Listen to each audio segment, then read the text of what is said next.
Monday classics কোনো অন্ধবিশ্বাস, কুসংস্কার, কালা জাদু, তন্ত্রমন্ত্র ইত্যাদিকে সাপোর্ট করে না।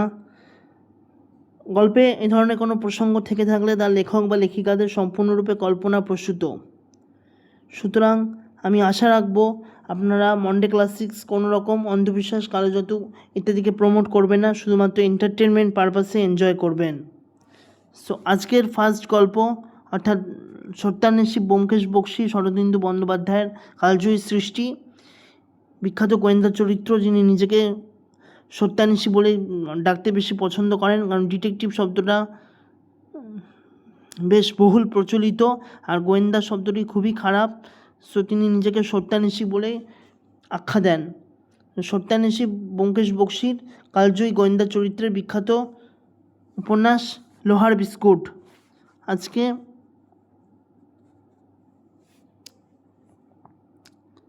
মন্ডে ক্লাসিক্সের এপিসোড নাম্বার 2, সত্যান্বেষী ব্যোমকেশ বক্সীর লোহার বিস্কুট।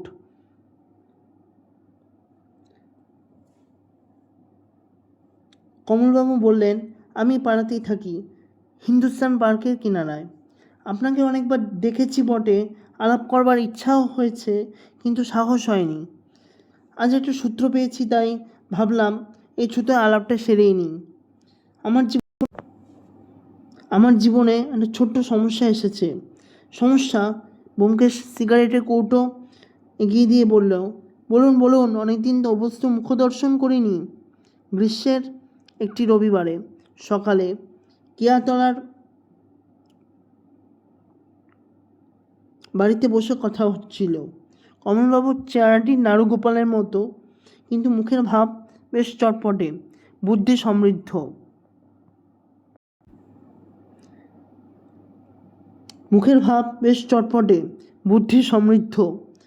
তিনি হাসি মুখে একটা সিগারেট ধরালেন, তারপর গল্প আরম্ভ করলেন। আমার নাম কমল কৃষ্ণ দাস। কাছেই ভারত ব্যাংকের একটি কেন্দ্রীয় শাখা আছে, সেখানকার ক্যাশিয়ার। বছর দেড়েক আগে পুরুলিয়া থেকে বদলি হয়ে এখানে এসেছি। কলকাতায় এসেই বেশ মুশকিলে পড়ে গেলাম। কোথাও কোনো বাসা খুঁজে পাই না। শেষ পর্যন্ত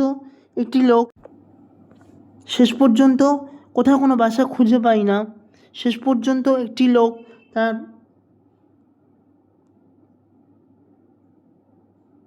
বাসার নিচের তলায় একটা ঘর ছেড়ে দিল। ফ্যামিলি আনা হলো না বটে। স্ত্রী আর মেয়েকে পুরুলিয়ায় রেখে একাই বাসায় উঠলাম। বাড়িওয়ালার নাম অক্ষয় মণ্ডল।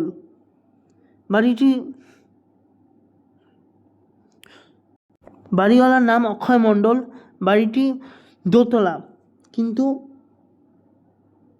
নিচের তলায় 2টি ঘর, উপরে 2টি। যাতায়াতের রাস্তাও আলাদা। অক্ষয় মণ্ডল উপরে একলা থাকে, কিন্তু তার কাছে লোকজনের সেরকম যাতায়াত নেই। মিষ্টভাষী লোক, কিন্তু কি কাজ করে ঠিক বুঝতে পারলাম না। মাঝে মধ্যে আমার সঙ্গে এসে গল্প সল্প করতো, কিন্তু মিষ্টভাষী লোক, কিন্তু ঠিক কী কাজ করে বুঝতে পারলাম না। আমার কাছে মাঝে মধ্যে এসে গল্প সল্প করতো, কিন্তু আমাকে কোনো দিন দোতলায় ডাকতো না। পড়শিদের সঙ্গেও যাতায়াত ছিল না। আমাদের ব্যাংকে ওরা একটা চালু খাতা ছিল। যা হোক, এইভাবে বেশ মাস 3 কাটার পর একদিন ছুটির দিনে আমার অফিসের একজন সহকর্মী বন্ধুর বাড়িতে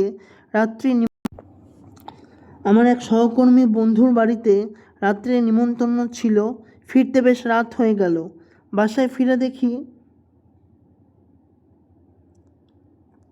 সুটকেস। বললাম, এ কি, এত রাত্রে কোথায় চললেন? আমায় দেখে অক্ষয় মণ্ডল বেশ হকচকিয়ে গেল। তারপর সুটকেস দুটো 2 হাতে নিয়ে আমার কাছে এসে দাঁড়ালো। একটু গাঢ় গলায় বলল, কমলবাবু, আমাকে বাইরে হঠাৎ বাইরে যেতে হচ্ছে। তবে কবে ফিরবো কিছু ঠিক নেই। দেখলাম তার চোখ দুটো লাল হয়ে গিয়েছে। বললাম, সে কি, কোথায় যাচ্ছেন? তার মুখে হাসির মতো একটা ভাব ফুটে উঠল। সে বলল, অনেক দূর। আচ্ছা চলি। আমি অবাক হয়ে দাঁড়িয়ে রইলাম। সে কয়েক পা গিয়ে থমকে দাঁড়ালো, তারপর ফিরে এসে বলল, কমলবাবু, আপনি সজ্জন, ব্যাংকে চাকরি করেন। সে উঠে এসে গিয়ে আমাকে বলল, কমলবাবু, আপনি সজ্জন, ব্যাংকে চাকরি করেন, আমাকে একটা কথা বলে যাই। যাক, দিন তিনের মধ্যে যদি আমি না ফিরে আসি, আপনি কিন্তু পুরো বাড়িটা দখল করবেন। আপনাদের ব্যাংকে আমার একটা অ্যাকাউন্ট আছে, মাসে মাসে 150 টাকা করে সেখানে ভাড়া আমার খাতায় জমা করে দেবেন। কমলবাবু বলল, ঠিক আছে। অক্ষয় মণ্ডল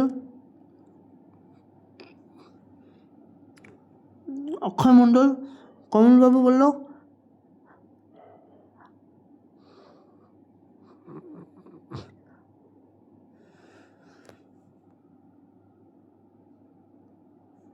অক্ষয় মণ্ডল বেরিয়ে গেল। আমি স্তম্ভিত হয়ে কিছুক্ষণ দাঁড়িয়ে রইলাম। তারপর বিস্ময়ের চটকা ভেঙে খেয়াল হলো, আচ্ছা, অক্ষয় মণ্ডল তো দৌড়ের চাবি আমায় দিয়ে যায়নি। অক্ষয় মণ্ডল তো আমায় দৌড়ের চাবি দিয়ে যায়নি। আচ্ছা, সে যাই হোক, আজ তো বাড়িটা তো পাওয়া গেল। এই আশায় মন উৎফুল্ল হয়ে রইল। মনে হলো অক্ষয় মণ্ডল তো অগস্ত্য যাত্রা করেছে, আর শিগগির ফিরবে না। পরের দিন সকালে স্ত্রীকে চিঠি লিখে দিলাম, সংসার গুটিয়ে তৈরি থাকো, বাসা পাওয়ার সম্ভাবনা আছে। আশায় 2 দিন কেটে গেল। দিন 3 পরে হঠাৎ গন্ধ বেরোতে আরম্ভ। আশায় বেশ 2 দিন কেটে গেল। দিন 3 পরে গন্ধ বেরোতে আরম্ভ করলো। বিকট গন্ধ, মরা পচা গন্ধ। গরমের দিনে মাছ মাংস পচে গিয়ে যেরকম দুর্গন্ধ বেরোয়, ঠিক সেই রকম গন্ধ আসছে। সন্দেহ হলো, পুলিশে খবর দিলাম। পুলিশ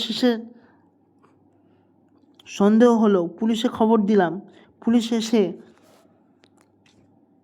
লক ভেঙে উপরে উঠলো। আমিও সঙ্গে সঙ্গে গেলাম। গিয়ে দেখি বিভৎস কাণ্ড। ঘরের মেঝের উপরে একটা মরা, হাত পা ছড়িয়ে পড়ে আছে, তার কপালে একটা আস্ত ফুটো। সে রাত্রে আমি যখন নিমন্ত্রণ খেতে গিয়েছিলাম, সেই সময় হয়তো অক্ষয় মণ্ডল লোকটাকে গুলি করেছে। তারপর দামি জিনিসপত্র, গয়নাগাটি, টাকা কড়ি সুটকেসে পড়ে কেটে পড়েছে। দেখতে দেখতে একপাল পুলিশ এসে বাড়ি ঘিরে ফেললো। লাশ ময়নাতদন্তের পাঠানো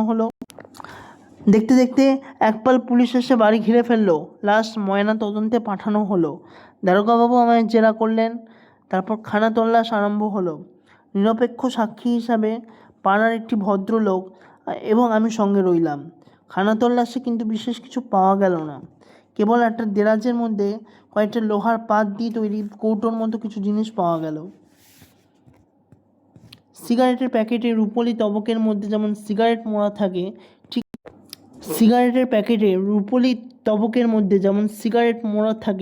অনেকটি ঠিক সেই রকমই লম্বাটে ধরনের তবক, খুবই পাতলা লোহা দিয়ে তৈরি, কিন্তু তার অভ্যন্তর ভাগ শূন্য। দারোগাবাবু সেগুলো নিয়ে চিন্তিতভাবে নাড়াচাড়া করলেন, কিন্তু হালকা লোহার মোড়ক কোন কাজে লাগে বোঝা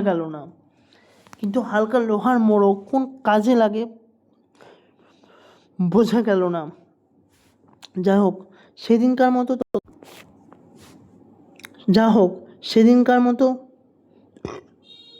তদন্ত শেষ হলো। পুলিশ চলে গেল।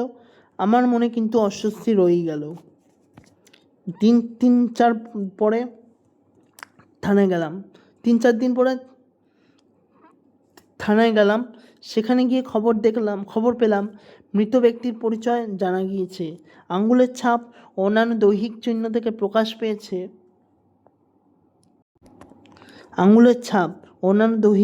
থেকে প্রকাশ পেয়েছে মৃত ব্যক্তির নাম হরিহর সিং। দাগি আসামি ছিল, মাদকদ্রব্য এবং সোনার উপর চোরা কারবারও করত। অক্ষয় মণ্ডলের সাথে তার কোন সূত্রে যাতায়াত ছিল তা জানা যায়নি। অক্ষয় মণ্ডলের নামে হুলিয়া জারি হয়েছে, কিন্তু সে এখনো ধরা পড়েনি।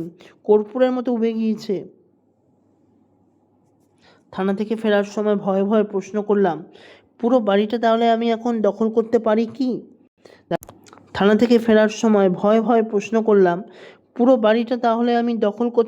কি? দারোগাবাবু বললেন, স্বচ্ছন্দে। আসামি যখন ফেরার আগে আপনাকে তার বাড়ির হেফাজতে রেখে গেছেন, তখন আপনি থাকবেন বই কি। তবে একটা কথা, আসামির যদি কোনো সাড়া শব্দ পান, তৎক্ষণাৎ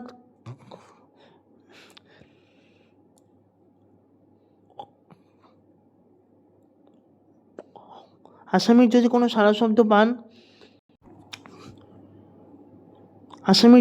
সাড়াশব্দ পান তৎক্ষণাৎ থানায় খবর দেবেন।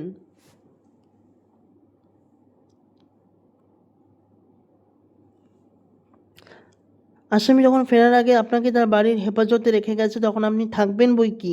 তবে একটা কথা, যদি আসামির কোনো সাড়াশব্দ পান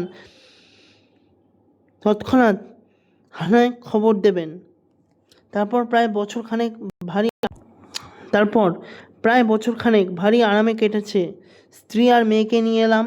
সারা বাড়িটা দখল করে দিব্যি হাত পা ছড়িয়ে বাস করছি। বাড়ির ভাড়া মাসে মাসে দিয়ে দিই অক্ষয় মণ্ডলের খাতায় জমা করে। তার টেবিল চেয়ার ইত্যাদি সবই ব্যবহার করি বটে, কিন্তু আলমারি কাবার্ডে হাত দিই না। পুলিশ খানা তল্লাশ করার পর যেমনটি ছিল তেমনটিই আছে। হঠাৎ মাস 2 আগে এক ফ্যাসাদ উপস্থিত হলো। সকালবেলায় নিচের ঘরে কাগজ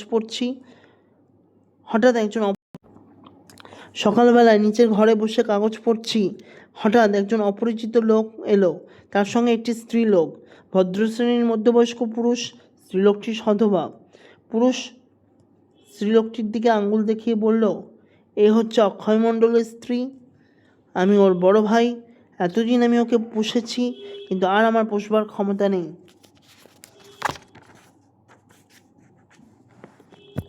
অতঃপর ব্যোমকেশ ঘরটি এবার ও স্বামীর বাড়িতে থাকবে, আপনাকে বাড়ি ছেড়ে দিতে হবে। মাথায় বজ্রপাত। ফ্যাল করে চেয়ে রইলাম। তারপর বুদ্ধি গজালো। বললাম, অক্ষয় মণ্ডলের স্ত্রী আছেন তা তো কোনো দিন শুনিনি। যদি আপনাদের কোনো কথা সত্যি হয়, আপনি আদালতে গিয়ে নিজের দাবি প্রমাণ করুন, তারপর দেখা যাবে। কিছুক্ষণ কথা কাটাকাটির পর বকবকের পর চলে গেল। আমার সন্দেহ হলো এরা হয়তো কোনো দাগাবাজ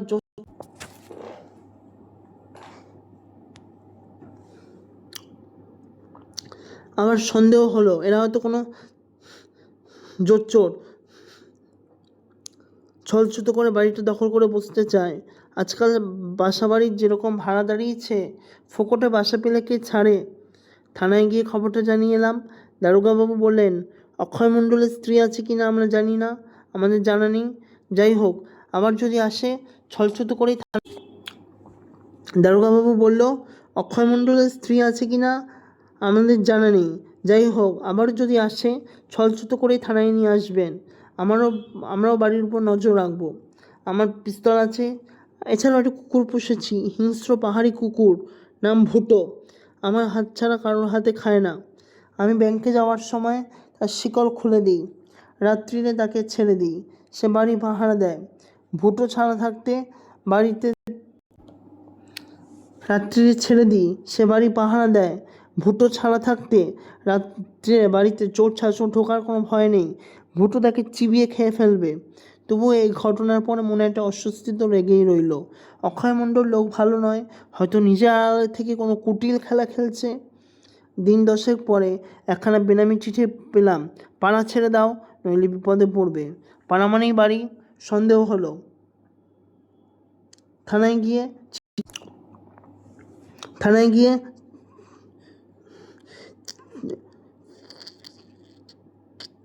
চিঠি দেখালাম। দারোগাবাবু বললেন, চেপে বসে থাকুন, নড়বেন না, আপনার বাসের উপর পাহারা বাড়িয়ে দিচ্ছি। তারপর থেকে এই 1.5 মাস আর কেউ আসেনি, ওরও চিঠিও পাইনি। এখন বেশ নিরাপদ বোধ করছি। কিন্তু একটা সমস্যার উদয় হয়েছে, আর এই সমস্যা সমাধানের জন্যই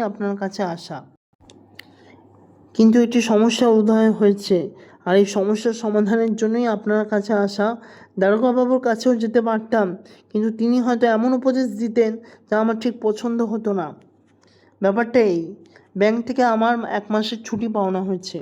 আমার স্ত্রীর অনেক দিনের তীর্থে যাওয়ার ইচ্ছে, হরিদ্বার, ঋষিকেশ এসব। ব্যাংকেরও একটি সহকর্মী আমার সঙ্গে ছুটি নিয়ে কুন্ডু স্পেশালে বেড়াতে বেরোচ্ছেন। আমাকেও তিনি সঙ্গে যাওয়ার জন্য অনেক চাপাচাপি করছেন। ব্যাংকের একটি সহকর্মী আমারও সঙ্গে ছুটি নিয়ে কুন্ডু স্পেশালে বেড়াতে যাচ্ছেন। আমাকেও তিনি যাওয়ার জন্য চাপাচাপি করছেন। দল বেঁধে গেলে অনেক সুবিধাই হয়। আমার স্ত্রীর খুবই উৎসাহিত হয়ে উঠছেন। আমারও উৎসাহ কম নয়, কিন্তু যেতে হলে তো বাড়ি তালা বন্ধ করে যেতে হবে, আর ভুটোকেও মাসখানেকের জন্য কোনো কেনেলে ভর্তি করে দিতে হবে। বাড়ি অরক্ষিত থাকবে।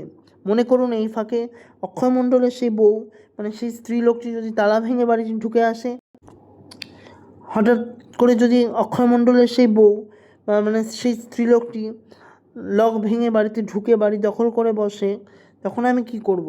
অক্ষয় মণ্ডলের মৌখিক অনুমতি ছাড়া তো আমার কোনো হক নেই, তবে আমি দখলে আছি, আমাকে বেদখল করতে হলে ওদের আদালতে যেতে হবে। কিন্তু ওরা যদি দখল নিয়ে বসে তখন আমি কোথায় যাব? এই আমার সমস্যা, নিতান্তই ঘরোয়া সমস্যা।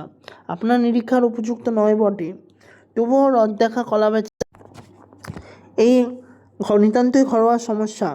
আপনার নিরীক্ষার উপযুক্ত নয় বটে, তবুও রদ দেখা কলা বেচা দুই হবে এই আশা এই মতলবে আপনার কাছে এসেছি। এখন বলুন, বাড়িখানি রেখে আমাদের তীর্থযাত্রা করা উচিত হবে কি না? ব্যোমকেশ খানিকক্ষণ গালে হাত দিয়ে বসে রইল, শেষে বলল, আপনাদের তীর্থযাত্রায় বাধা দেব না, দিলে পাপ হবে। ব্যোমকেশ খানিকক্ষণ গালে হাত দিয়ে শেষে বলল, আপনাদের তীর্থযাত্রায় বাধা দিলে পাপ হবে, আমার বাড়ি বেহাত হয়ে যাওয়াও বাঞ্ছনীয় নয়।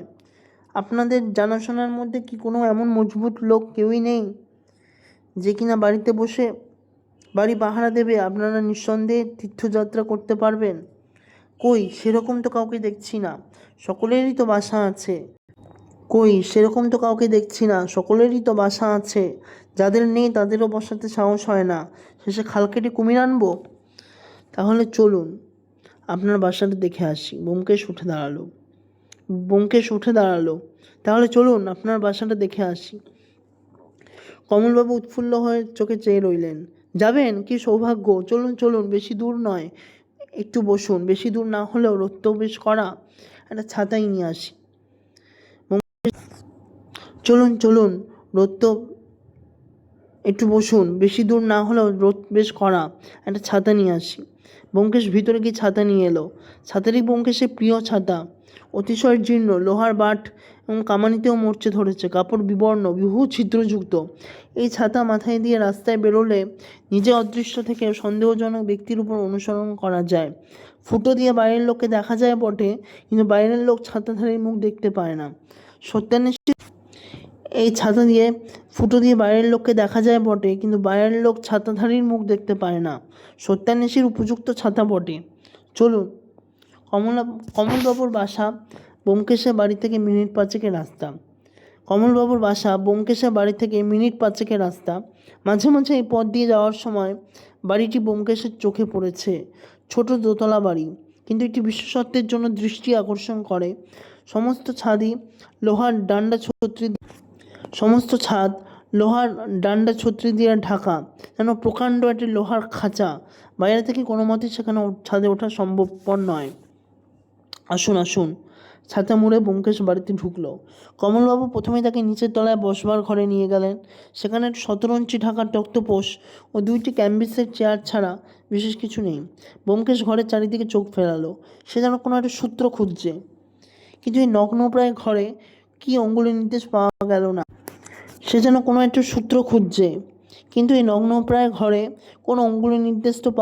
না। সে বলল, নিচের তলায় আর একটা ঘর আছে না? আছে। ঘরটা অক্ষয় মণ্ডলের আমলে ব্যবহার হতো না, আমি ওটাকে রান্নাঘর করেছি, দেখবেন? দরকার নেই, আপনার স্ত্রী বোধহয় এখন রান্নাবান্না করছেন। চলুন উপরতলাটা দেখে আসি। চলুন। ঘরের লাগাও একটি সরু বারান্দার শেষে আপনার স্ত্রী বোধ হয় এখন রান্নাবান্না করছেন।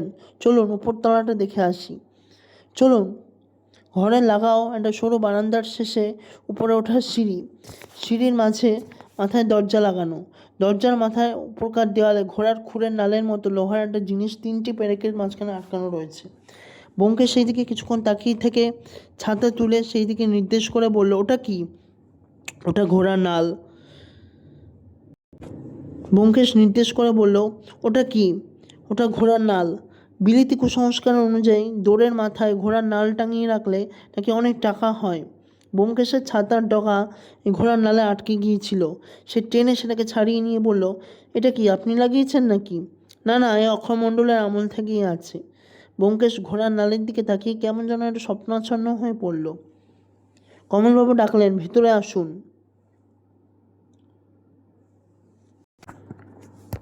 ঘরের ভিতর কমলবাবু 10 বছরের মেয়ে মেঝে মাদুর পেতে বসে লেখাপড়া করছিল।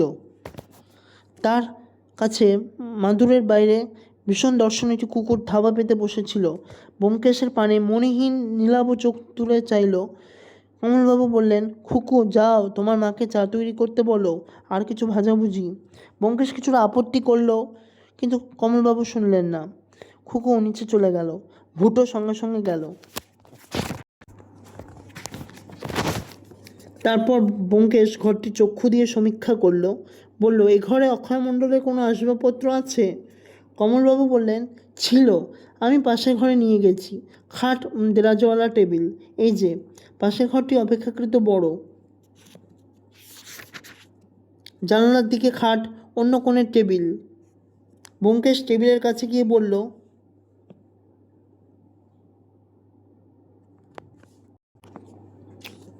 ব্যোমকেশ টেবিলের কাছে গিয়ে বলল, সেই যে পুলিশের খানা তল্লাশি লোহার মোড়ক পাওয়া গিয়েছিল, সেগুলো কি পুলিশই নিয়ে গেছে?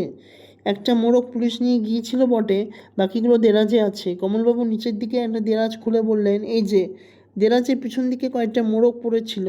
ব্যোমকেশ একটা বের করে নেড়েচেড়ে দেখল। আকৃতি প্রকৃতির সিগারেটের প্যাকেটের অভ্যন্তরস্থ তবকের মতোই বটে, তবে সেটা রেখে দিয়ে সে হাসি। আকৃতি প্রকৃতি একটি সিগারেটের প্যাকেটের অভ্যন্তরস্থ তবকের মতোই বটে, তবে সেটা রেখে দিয়ে সে একটু হাসি মুখে বলল, ভারী মজার জিনিস তো। তার ভিতরে গোটা 2 বিস্কুট রেখে সুতো দিয়ে বেঁধে দিলে নিশ্চিন্তি। চলুন এবার ছাদটা দেখে আসা যাক। ছাদে তো কিছু নেই। তা হোক, শূন্যতাই অর্থবহ হয়ে উঠতে পারে। তাহলে আসুন। ছাদে সত্যিই কিছু নেই। ছাদে সত্যিই কিছু নেই। লোহার ঘেরাটোপ ঢাকা ছাদটা বাঘের শূন্য খাঁচার মতো দাঁড়িয়ে আছে। এক কোণে উঁচু পাদপীঠের উপর লাল রঙের লোহার চৌবাচ্চা।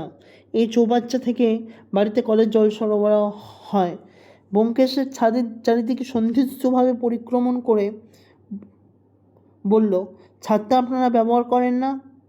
কমলবাবু বললেন, বেশি গরম পড়লে ছাদে এসে শুই। বেশ নিরাপদ জায়গা। চোর ঢুকবে সেও উপায় নেই। চলুন, আমার দেখা শেষ হয়ে গিয়েছে। নিচে নেমে এসে খুকু বলল, বাবা, বসবার ঘরে চা দিয়েছি। নিচের তলায় ঘরে পাঁপড় ভাজা ও গরম বেগুনি সহযোগে চা পান করতে করতে ব্যোমকেশ বলল, থানার যে দারোগাবাবুর কাছে আপনার যাওয়া আসা, তার নাম কি? কমলবাবু বললেন, তার নাম রাখাল সরকার। ব্যোমকেশ মুচকি হাসল। চা শেষ করে সে ছাতা নিয়ে উঠে দাঁড়ালো। বেশ, আচ্ছা, আজ তাহলে উঠি। কমলবাবু বললেন, কিন্তু আমাদের তীর্থযাত্রা কি হবে? যাওয়া উচিত হবে কিনা কিছুই তো বললেন না। নিশ্চয়ই তীর্থযাত্রা করবেন। কবে থেকে আপনার ছুটি? সামনের শনিবার থেকে। তাহলে আর দেরি করবেন না, টিকিট কিনে ফেলুন। কোনো ভয় নেই, আপনার বাসা বেদখল হবে না, আমি জামিন রইলাম। আচ্ছা, চলি। হ্যাঁ, তাই নাকি? ধন্যবাদ ব্যোমকেশবাবু। চলুন, আপনাকে বাড়ি পৌঁছে দিয়ে আসি। ধন্যবাদ ব্যোমকেশবাবু, আপনাকে বাড়ি পৌঁছে দিয়ে আসি, চলুন। ব্যোমকেশ বলল, তার দরকার নেই। ব্যোমকেশ বলল, না, দরকার নেই। আমি এখন থানায় যাব। রাখালের সঙ্গে একটু ষড়যন্ত্র করতে হবে। শনিবার সকালে কমলবাবুর বাসা থেকে পুলিশ পাহারা তুলে নিল। কমলবাবু ভুটোকে এটি কেনেলে রেখে এলেন। পুলিশ ছাড়াও অন্য একটি পক্ষ বাসের উপর কড়া নজর রেখেছিল। তারা সবই লক্ষ্য করল।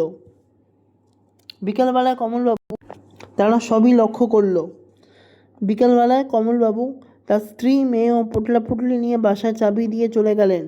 আর বাসা যাওয়ার পথে থানায় রাখালবাবুকে চাবি দিয়ে বলে গেলেন, খিড়কির দৌড় ভেজিয়ে রেখে এসেছি। এখন আমার বরাত ও আপনাদের হাত যশ। সারা বাড়িটা শূন্য হয়ে পড়ে রইল। রাত্রি আন্দাজ 8:30টার সময় ব্যোমকেশকে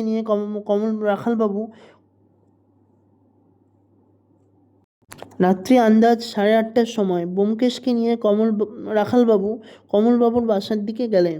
দুজনেরই পকেটে পিস্তল, বৈদ্যুতিক টর্চ। সরজমিনে আগে থাকতেই দেখা ছিল। পাশের বাড়ির পাঁচিল ডিঙিয়ে দুজনে কমলবাবুর খিড়কি দিয়ে বাড়িতে ঢুকলেন। খিড়কির দরজা বন্ধ করে দিয়ে পা টিপে টিপে সিঁড়ি দিয়ে দোতলায় উঠলেন। কান পেতে শুনলেন বাড়ি নিস্তব্ধ। রাখালবাবু পলকের জন্য দোরের মাথায় টর্চের আলো ফেলে দেখলেন ঘোড়ার খুর যথাস্থানে আছে। তিনি তখন ফিসফিস করে বললেন, চলুন, ছাদে গিয়ে অপেক্ষা করলেই বোধ হয় হবে। ব্যোমকেশ তার কানে বলল, না, আমি ছাদে যাচ্ছি, তুমি এই ঘরে দুজনেই লুকিয়ে থেকো। দুজনেই একই সঙ্গে ছাদে গেলে ছাদের দৌড় ভিতর থেকে বন্ধ করা যাবে না, এতে আসামির সন্দেহ হবে। বেশ, আপনি ছাদে গিয়ে লুকিয়ে থাকুন, আমি দৌড় বন্ধ করে দিচ্ছি। ব্যোমকেশ ছাদে উঠে এলো। রাখালবাবু দরজায় হুড়কো লাগিয়ে নেমে এলেন। কতক্ষণ অপেক্ষা করতে হবে ঠিক নেই, এমনকি আসামি আজ নাও আসতে পারে। তিনি দোতলার ঘরের ভিতরে ঢুকে দোরের পাশে লুকিয়ে রইলেন। ছাদের উপরে ব্যোমকেশ এদিক ওদিক ঘুরে জলের চৌবাচ্চা থেকে দূরের একটি আলসের পাশে গিয়ে বসল। আকাশে চাঁদ নেই, কেবল তারাগুলো ঝিকমিক করছে। ব্যোমকেশ অন্ধকারে মিলিয়ে গেল। দীর্ঘ প্রতীক্ষা। বনের মধ্যে ছাগল বা বাছুর বেঁধে মাচার উপর বসে চিতাভাগের প্রতীক্ষা করার মতো। রাত্রি 2টো বাজতে আর দেরি নেই। তখন রাখালবাবুর মন বদ্ধ ঘরের মধ্যে অতিষ্ঠ হয়ে উঠল। আজ আর শিকার আসবে না। ঠিক এই সময় তিনি দোরের বাইরে মৃদু শব্দ। রাখালবাবুর মন বদ্ধ ঘরের মধ্যে অতিষ্ঠ হয়ে উঠল। আজ হয়তো আর শিকার আসবে না। ঠিক এই সময় তিনি দোরের বাইরে মৃদু শব্দ শুনতে পেলেন। তৎক্ষণাৎ স্নায়ুপেশি শক্ত হয়ে উঠল। তিনি নিঃশব্দে পকেট থেকে পিস্তল বার করলেন। যে মানুষটি নিঃসাড়ে বাড়িতে প্রবেশ করে সিঁড়ি দিয়ে উপরে উঠে গিয়ে এসেছিল, তার বাঁ হাতে ছিল একটি ক্যাম্বিসের থলি আর ডান হাতে ছিল লোহা বাঁধানো একটি ঘড়ি। নিঃশব্দে বাড়িতে প্রবেশ করে সিঁড়ি দিয়ে উপরে উঠে এসেছিল, তার বাঁ হাতে ছিল একটি ক্যাম্বিসের থলি আর ডান হাতে ছিল লোহা বাঁধানো একটি ছুরি। ছড়ির গায়ে 3 হাত লম্বা মুগার সুতো জড়ানো, মাছ ধরার ছিপের গায়ে যেমন সুতো জড়ানো থাকে সেরকম। লোকটি দোরের মাথার দিকে লাঠি বাড়িয়ে ঘোড়ার খুঁটটি নামিয়ে আনলো। তারপর মুগার সুতো ডগায় সেটি বেঁধে নিয়ে তেতলার সিঁড়ি দিয়ে ছাদে উঠে গেল। 2টি মানুষ যে বাড়ির 2 প্রান্তে ওত পেতে আছে তা সে জানতেই পারল না। ছাদের দরজায় একটু শব্দ শুনে ব্যোমকেশ সতর্ক হয়ে বসল। নক্ষত্র আলোয় একটি ছায়ামূর্তি যেন বেরিয়ে এলো। সোজা ট্যাঙ্কের কাছে গিয়ে আলসের উপর উঠে ট্যাঙ্কের মাথায় চড়ল। ধাতব শব্দ শোনা গেল, টং টং।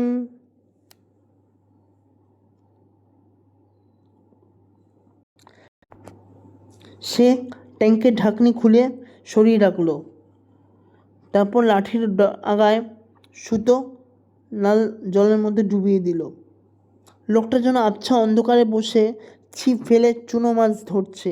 ছিপ ডোবাচ্ছে আর তুলছে। মাছগুলো ব্যাগের মধ্যে পুরে আবার সে ছিপ ফেলছে। 20 মিনিট পরে লোকটি যখন মাছ ধরা শেষ করে ট্যাঙ্ক থেকে নামলো,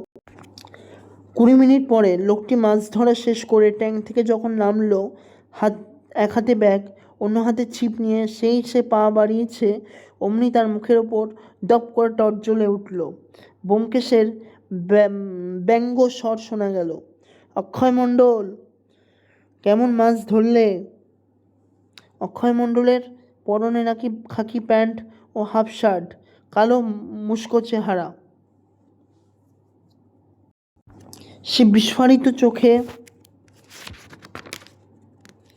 চেয়ে আস্তে আস্তে থলিটি নামিয়ে রেখে ক্ষিপ্র বেগে পকেটে হাত দিল, আর সঙ্গে সঙ্গে ব্যোমকেশের টর্চ গদার মতো তার চোয়ালে গিয়ে লাগলো।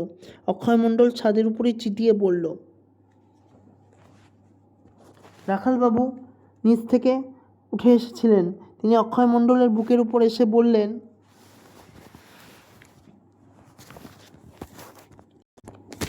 ব্যোমকেশ দা,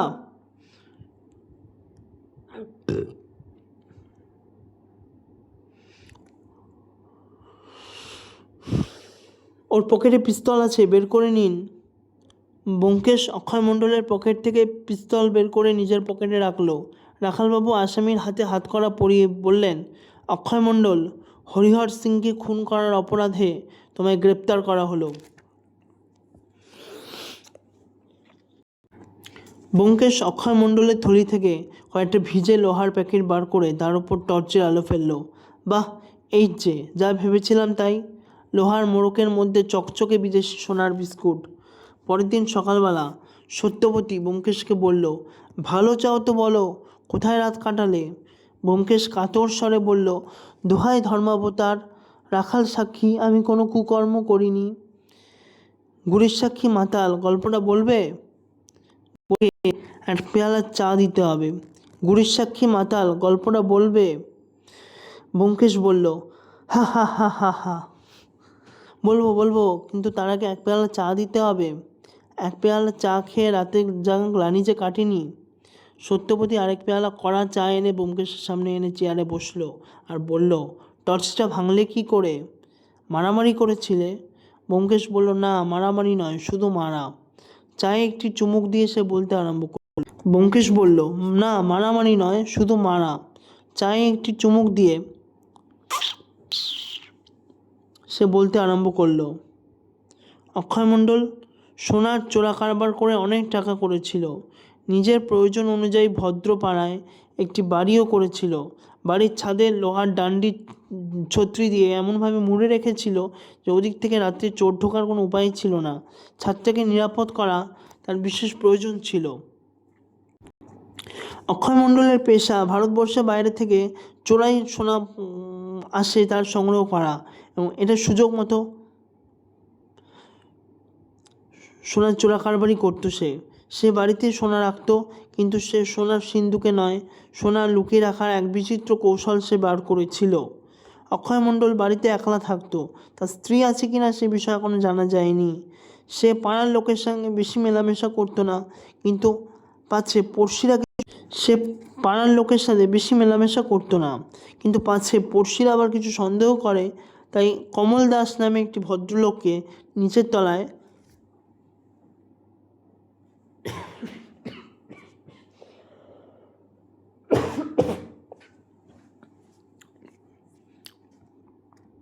একটি ঘর ভাড়া দিয়েছিল।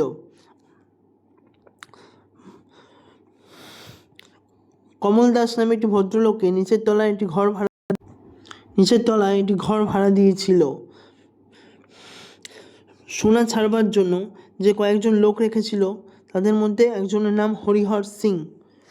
এই হরিহর সিং বোধহয় অক্ষয় মণ্ডলকে ফাঁকি দিচ্ছিল। একদিকে দুজনের ঝগড়া হলো। রাগের মাথায় অক্ষয় মণ্ডল হরিহর সিংকে খুন করে বসলো। তারপর মাথা ঠান্ডা হলে ভাবনা হলো, মরাটা নিয়ে সে কী করবে? একলা মানুষ, ভদ্রপাড়া থেকে মরা, একলা মানুষ ভদ্রপাড়া থেকে মরা পাচার করা সহজ নয়। সে স্থির করলো, মরা থাক, বাড়িতে যে সোনা আছে তাই নিয়ে সে নিজেই ডুব মারবে।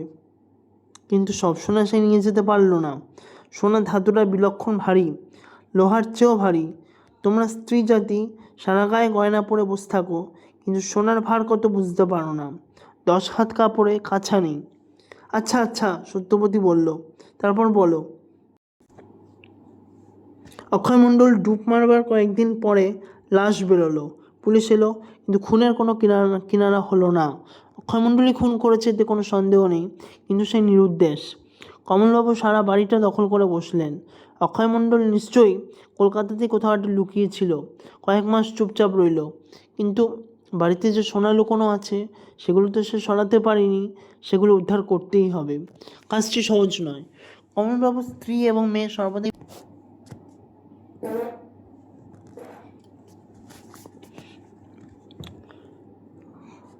সেগুলো উদ্ধার করতে হবে। কাজটি সহজ নয়। কমলবাবুর স্ত্রী এবং মেয়ে সর্বদাই বাড়িতে থাকে।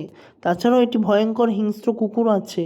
অক্ষয় মণ্ডল ভেবেচিন্তে একটা ফন্দি বার করলো। একটা স্ত্রীলোককে কোনো রকম বউ সাজিয়ে এবং একটা পেটুয়া লোককে তার ভাই সাজিয়ে অক্ষয় মণ্ডল কমলবাবুর কাছে পাঠালো।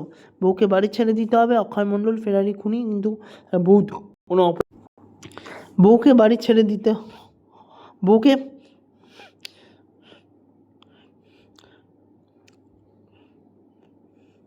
বাড়ি ছেড়ে দিতে হবে। অক্ষয় মণ্ডল ফেরারি খুনি হতে পারে, কিন্তু তার বউ তো কোনো অপরাধ করেনি। কমলবাবু কিন্তু কিছু শুনলেন না, তাদের হাঁকিয়ে দিলেন। অক্ষয় মণ্ডল তখন বেনামি চিঠি লিখে ভয় দেখালো, কিন্তু তাতেও কোনো ফল হলো না। কমলবাবু কোনোভাবে নড়লেন না। অক্ষয় মণ্ডল তখন অন্য রাস্তা ধরল। আমার বিশ্বাস ব্যাংকের যে সহকর্মীটি কমলবাবুকে বহুদিন ধরে তীর্থে যাওয়ার জন্য ভজাচ্ছিলেন, তার সঙ্গে অক্ষয় মণ্ডলের কোনো না কোনো যোগসাজশ আছে। 2-4 দিনের জন্য যদি কমলবাবুকে সপরিবারে বাড়ি থেকে দূর করা যায়, তাহলে অক্ষয় মণ্ডলের কার্যসিদ্ধি। কাজটা সে বেশ গুছিয়ে এনেছিল, কিন্তু একটা কারণে কমলবাবুর মনে খটকা লাগলো। বাড়ি যদি বেদখল হয়ে যায়, তিনি আমার কাছে পরামর্শ নিতে এলেন।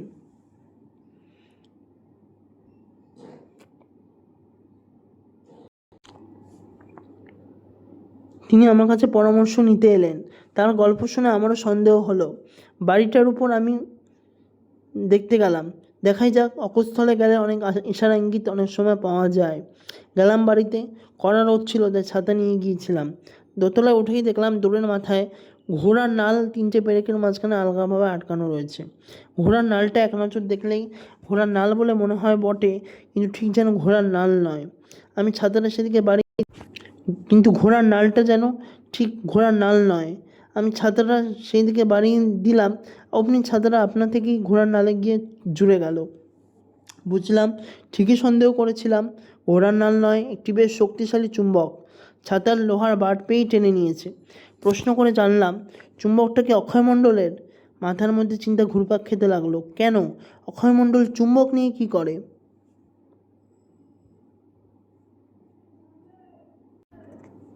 দোরের মাথায় বা টাঙিয়ে রেখেছে কেন? যাতে মনে হয় ওটা ঘোড়ার নাল। মনে পড়ে গেল, পুলিশের খানা তল্লাশে দেরাজের মধ্যে কয়েকটি লোহার মোড়ক পাওয়া গিয়েছিল না? রহস্যটা ক্রমশ পরিষ্কার হতে লাগলো। তারপরে যখন ঘেরা টোপে লাগানো ছাদে গিয়ে জলের ট্যাঙ্ক দেখলাম, তখন আর কিছুই বুঝতে বাকি রইল না। চুম্বক যত জোরালোই হোক, সোনাকে টানবার ক্ষমতা তার নেই। তাই সে সোনার বিস্কুট লোহার প্যাকেটে মুড়ে ট্যাঙ্কের জলে ফেলে দেয়। তারপর যখনই দরকার হয় ট্যাঙ্কের চুম্বকের ছিপ ফেলে যেমন দরকার হয় ট্যাঙ্কে চুম্বকের ছিপ ফেলে ফেলে জল থেকে তুলে আনে। হরিহর সিংকে খুন করে সে সমস্ত সোনা নিয়ে পালাতে পারেনি, এমনকি বাকি সোনা সে এখন উদ্ধার করতে চায়। তাই পালাবার সময় সে ভাবেনি যে ব্যাপারটা পরে এত জটিল হয়ে উঠবে। যা হোক, সোনার সন্ধান পেলাম। সমুদ্রের তলায় শুক্তির মধ্যে যেমন মুক্ত থাকে, ট্যাঙ্কের তলায় লোহার পাতে মোড়া সোনা আছে। কিন্তু কেবল সোনা উদ্ধার করলেই তো চলবে না, খুনি আসামিকে ধরতে হবে। আমি কমলবাবুকে বললাম, আপনি সপরিবারে তীর্থযাত্রা করুন। তারপর রাখালের সঙ্গে পরামর্শ করে ষড়যন্ত্র করে ফাঁদ পাতার ব্যবস্থা করলাম। কাল সকালে কমলবাবুরা তীর্থযাত্রা করলেন। বাড়ির উপর অক্ষয় মণ্ডল নজর রেখেছিল। সে জানতে পারল রাস্তা সাফ।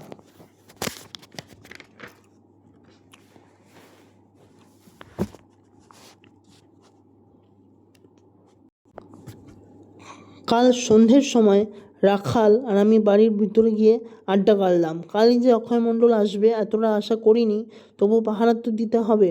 বলা তো যায় না। রাত্রি 2টোর সময় শিকার ফাঁদে পা দিল। তারপর আর কি, টর্চের একঘায়ে ধরাশায়ী। সত্যবতী ক্ষীণ কণ্ঠে প্রশ্ন করলো, কত সোনা পাওয়া গেল? কত সোনা পাওয়া গেল? সিগারেট ধরিয়ে ব্যোমকেশ বলল, 57টি লোহার মোড়ক। প্রত্যেকটি মোড়কের মধ্যে 2টি করে সোনার বিস্কুট, আর প্রত্যেকটি বিস্কুটের মধ্যে 50 গ্রাম ওজনের সোনার রয়েছে। কত দাম হয় হিসাব করেই দেখো। সত্যবতী কেবলই একটি দীর্ঘ নিঃশ্বাস ফেলল।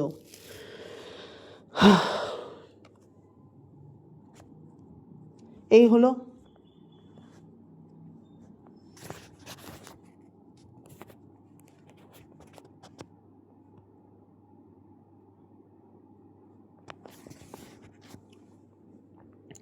এই হলো আজকের গল্প। নেক্সট দিন মনডে ক্লাসিক্সে আবার নতুন গল্প নিয়ে আসব তোমাদের এন্টারটেনমেন্ট করতে। অবশ্যই মনডে ক্লাসিক্স তোমরা শুনতে ভুলো না এবং অবশ্যই লাইক, সাবস্ক্রাইব এবং শেয়ার করে দিও বন্ধুবান্ধবদের মধ্যে। নেক্সট দিন